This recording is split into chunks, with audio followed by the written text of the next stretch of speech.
ምንድነው የሚያስተወን? ጦርነት ነውን? የለም። ተዘግዝቆ መሰቀል ነውን? አንፈራው። እነ ጴጥሮስ ምን ሆነዋል? አንገትን መቆረጥ ነውን? እነ ዮሐንስ መጥምቅን ምን ጎርቷቸዋል?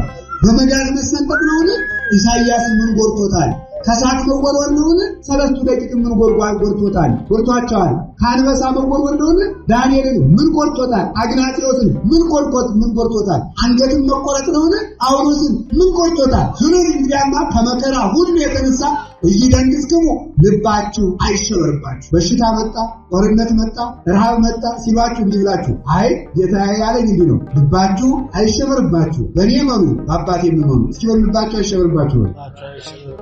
ማንኛውም ሰው የፈለገ ነገር በሰኔ ረሃብ ይሆናል። ዘንድሮማ ደግሞ የበቃው ብዛት ጻድቁም በዛ። ሰኔ ላይ እንዲህ ያለ መቅሰፍት ይመጣል ይላል። ሐምሌ ላይ እንዲህ ያለ መቅሰፍት ይመጣል። ዙሮ ያለን እኛ ምንድነው? እመኑ ለእግዚአብሔር። ዳዊት አስቀድሞ እንዲህ ብሏል፣ አትጨቅጭቁኝ፣ በዚህ ጊዜ እንዲሆናል እያለ አትበሉኝ፣ በእግዚአብሔር ተወከልኩ። ፎት ምን ዋለ ነፍሴን ምን አድርጊ ነው የምትሏት? አንድ ጊዜ በእግዚአብሔር ታምናለች።